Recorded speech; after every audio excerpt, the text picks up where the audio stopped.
À tous les gendarmes, militaires et fonctionnaires de police, ce message vous est adressé.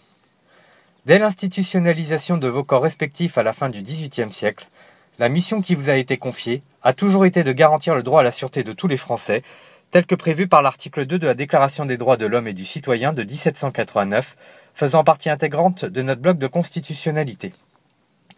Pour les policiers et gendarmes, vous êtes aussi le premier maillon de la chaîne judiciaire assurant, normalement, la garantie d'un état de droit en France. Quant aux soldats appelés à servir notre patrie, votre rôle est en premier lieu d'assurer l'intégrité de nos frontières face à toute invasion étrangère et par la puissance de feu et la maîtrise de la force qui vous est conférée, prévenir toute hostilité contre la France. Ce qui fait de votre institution le premier maillon diplomatique de notre pays. La dissuasion nucléaire n'est qu'un aspect de notre position majeure dans l'équilibre des puissances mondiales. Elle repose cependant sur votre savoir-faire et votre sens du devoir.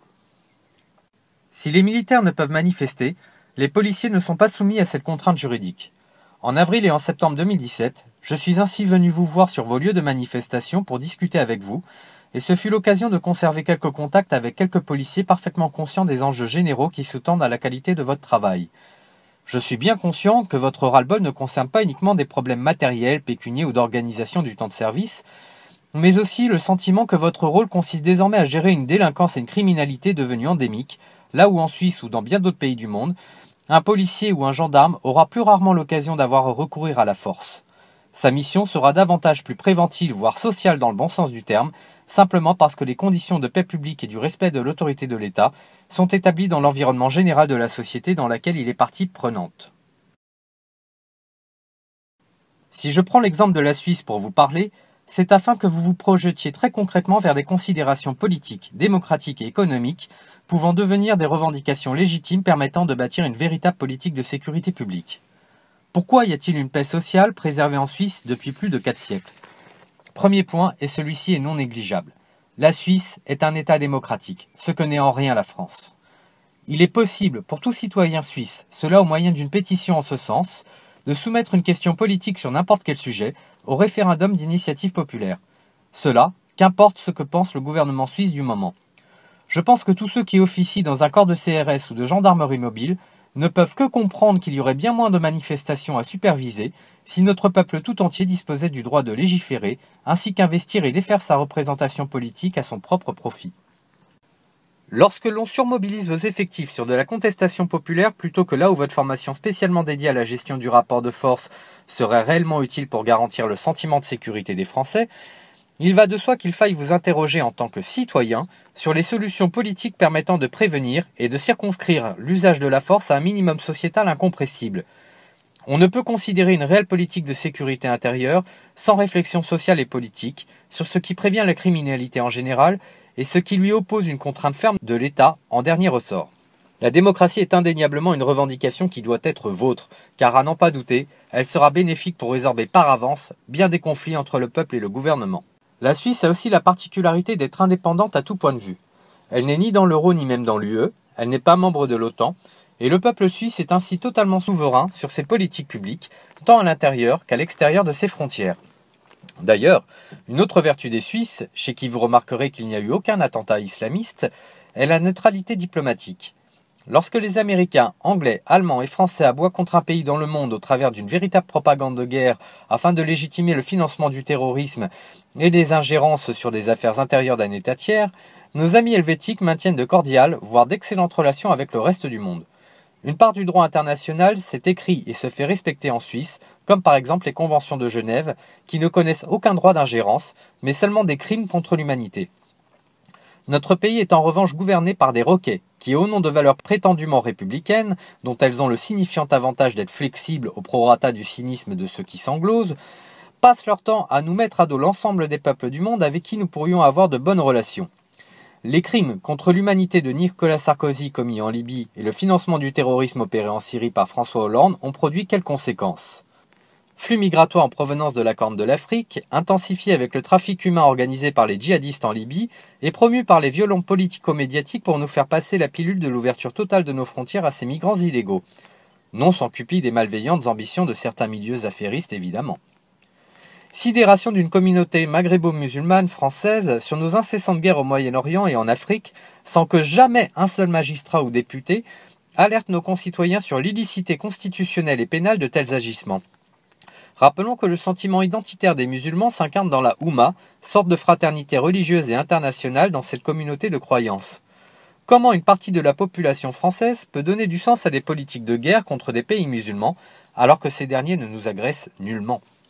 Tous les échanges de renseignements militaires et de police d'État à État entre la Syrie, la Libye de feu Kadhafi et la France sont interrompus depuis l'amorce de ces conflits.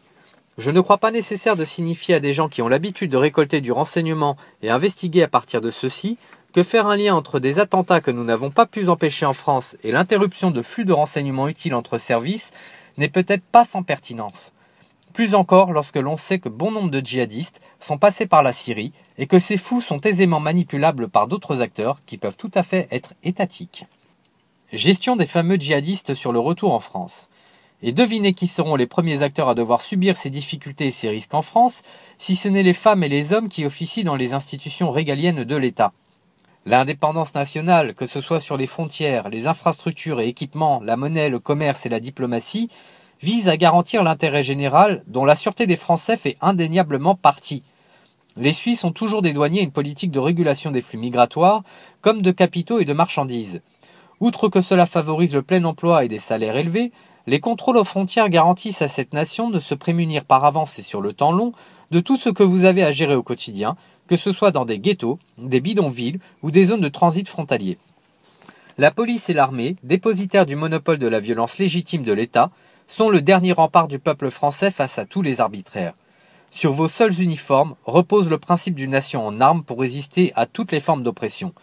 Que les périls soient intérieurs ou extérieurs, qu'ils soient violents et soudains, ou plus insidieux et politiques, j'insiste sur ce point, vous êtes notre ultime rempart.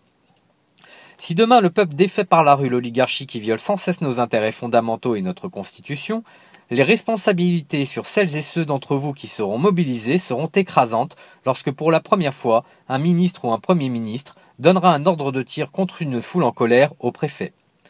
En Suisse, le problème de conscience ne se pose pas pour les militaires et policiers, pour la bonne et simple raison que les citoyens suisses sont constitués en armée de milice, ce qui signifie que l'ensemble du peuple est en armes. La Suisse est une armée de conscription. Le service militaire est continu et renouvelé cycliquement par des stages de remise à niveau. Les citoyens suisses ayant terminé leur service militaire rentrent chez eux avec leurs fusils, ce qui a plusieurs implications sociales et démocratiques essentielles. En premier lieu, l'armée est toujours issue de la nation, c'est-à-dire non professionnelle dans sa réalité, et l'on ne tire pas sur son frère ou sa mère qui pourrait se trouver dans une manifestation.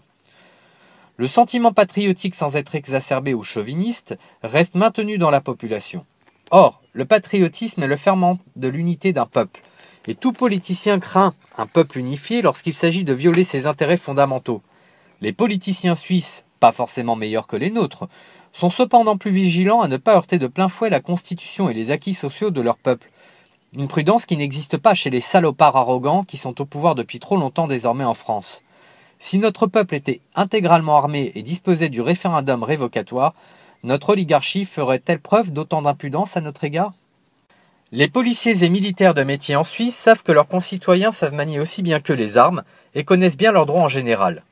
Sachant que les jeunes Suisses un peu trop indisciplinés auront eu la possibilité de réapprendre les règles de civisme fortement plébiscitées durant leur formation à l'état militaire, qu'il n'y a pas de ghetto à Berne, Zurich ou Genève, de flux de migrants ingérables aux portes du pays, de problèmes de terrorisme à craindre, de manifestations constantes à encadrer, tout cela fait que la relation entre le peuple et ses institutions militaires et policières est autrement plus pacifiée et intelligente qu'en France. À ce titre, soutenir le rétablissement du service militaire, voire évoluer plus loin encore sur ce sujet, c'est une revendication politique que tout policier ou gendarme doit porter avec lui. Évoquons désormais deux sujets politiques qui ont aussi un lien évident avec une réelle politique de sécurité publique réfléchie en amont. La question sociale et celle plus ou moins polémique de la légalisation du cannabis en France.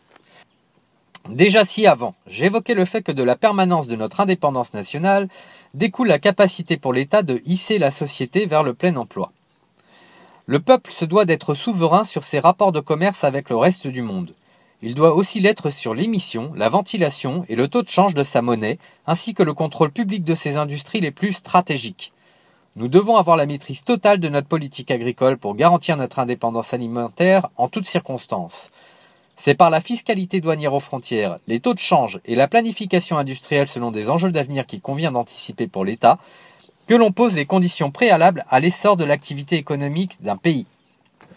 Dans le cadre de notre attachement à l'Union européenne, mais aussi notre adhésion aux termes édictés par les accords de l'OMC ou de l'OCDE, la France n'a plus le plein contrôle à son profit du commerce à ses frontières, ainsi que sur les flux de capitaux et le taux de change de sa monnaie. Si notre pays se désindustrialise, voit le nombre de ses exploitations agricoles s'effondrer et fabrique massivement de la misère sociale, cela est dû uniquement à la volonté politique des promoteurs de l'Union européenne et de la mondialisation heureuse en France. Ces gens sont des traîtres. Ils violent littéralement le titre premier de notre Constitution concernant le respect de la souveraineté nationale qui est imposée aux mandataires du peuple et partis politiques. Ils nous trahissent en livrant à des puissances étrangères des pans entiers de nos industries de défense les plus sensibles, tout en dépeçant nos services publics en vue de les privatiser les uns après les autres. Un pays gouverné par des financiers et dont l'indépendance technologique et industrielle de défense est sous contrôle de puissances hostiles à la France selon les circonstances politiques du moment, est de facto incapable d'assurer la défense de son territoire en cas de guerre menaçant à ses frontières. Je tiens ici à rappeler quelques actes de haute trahison qui auraient dû mener des dirigeants politiques en prison et une levée de bouclier de notre état-major.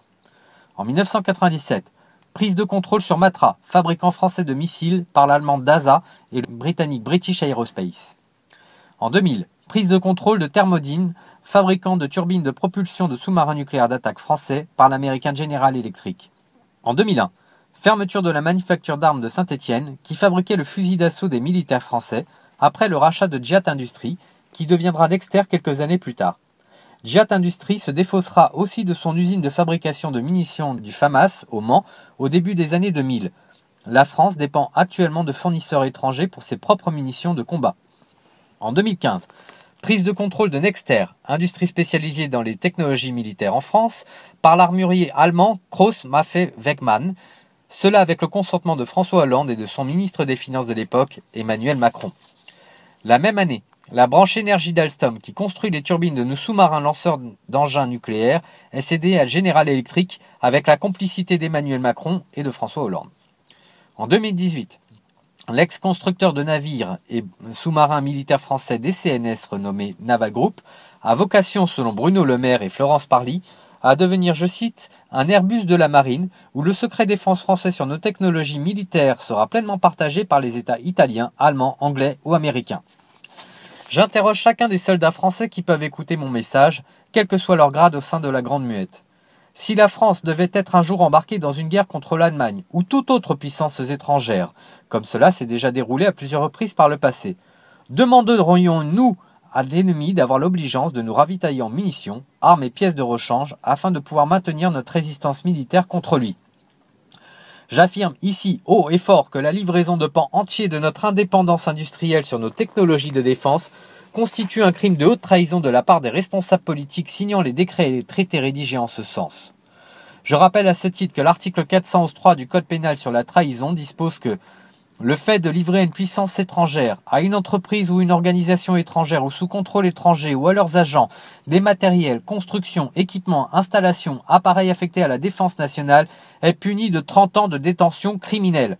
Si l'industrie de défense constitue en soi un pan de notre maîtrise technologique et de notre indépendance nationale, nombre d'industries dont la production est affectée à des besoins plus propres aux civils sont tout aussi stratégiques pour la France.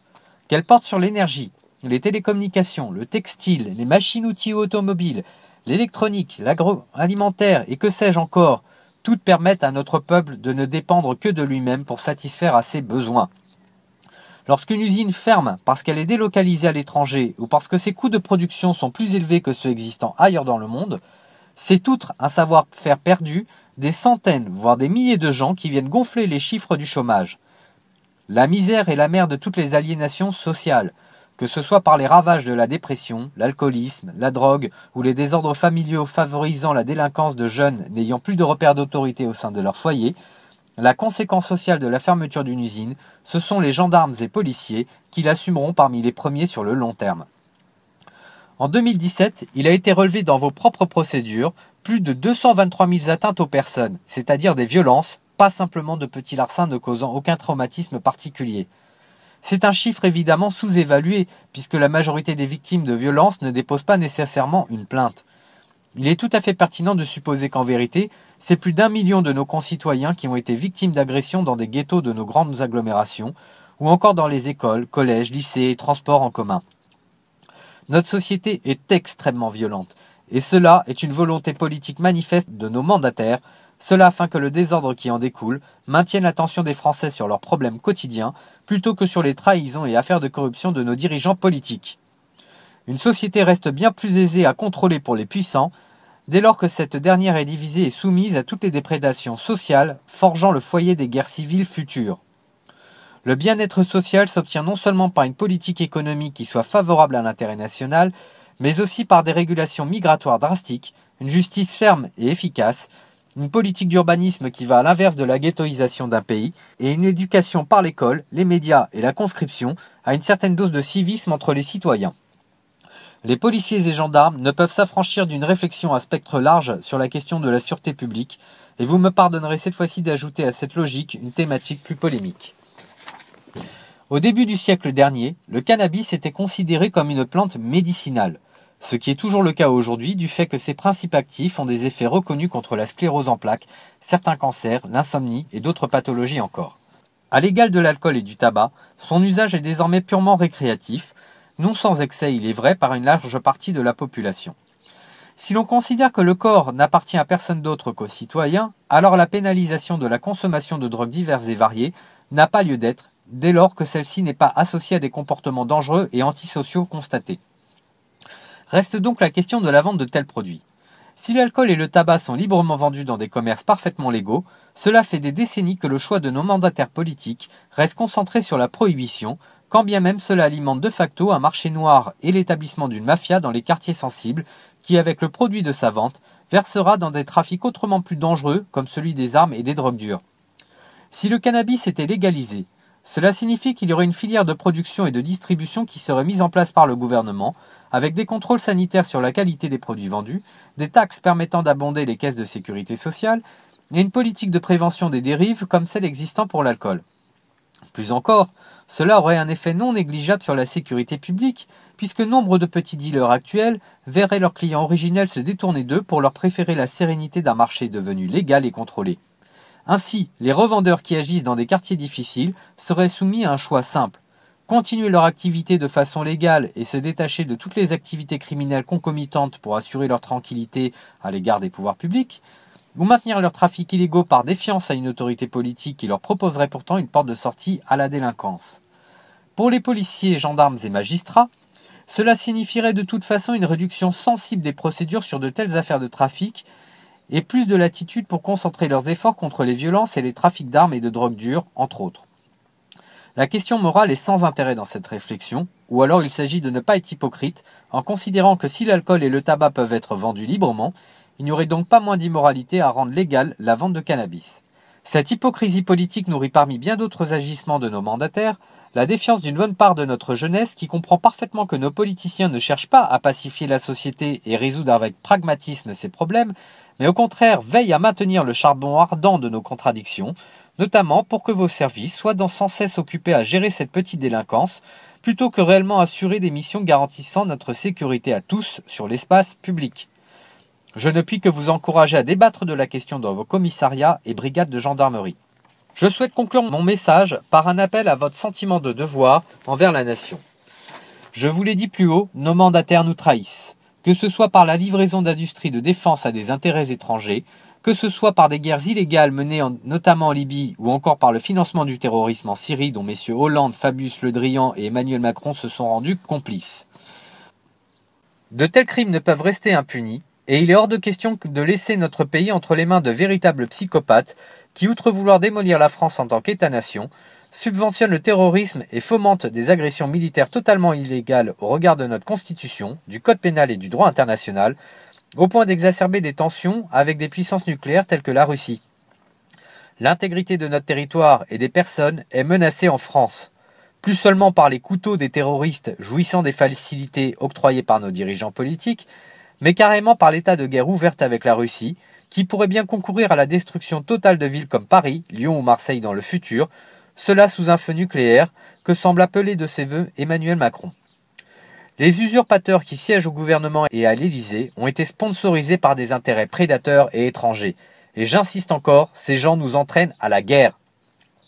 Votre devoir à tous est de garantir l'intégrité territoriale et de nous prémunir contre la guerre. En outre, vous n'êtes pas désarmés juridiquement pour faire valoir à des magistrats que des politiciens se rendent coupables d'actes criminels. À ce titre, et puisque l'actualité géopolitique se fait chaque jour plus brûlante et que c'est désormais la totalité de notre peuple qui est menacée du péril de la guerre, je vous appelle à mettre aux arrêts Emmanuel Macron, Édouard Philippe, Jean-Yves Le Drian, Florence Parly, ainsi que tous les diplomates et militaires de haut rang qui voudraient entraver votre action pour défendre notre peuple et rétablir la sûreté et l'ordre républicain sur notre territoire. Je vous appelle à faire preuve de courage et à ne plus répondre des ordres de toute autorité politique qui n'émanent pas expressément d'un renouvellement électoral qui soit libre et non faussé. Le peuple français vous regarde et remet son existence à vos propres consciences et à votre sens du devoir. Vous êtes notre dernier rempart, ne l'oubliez jamais.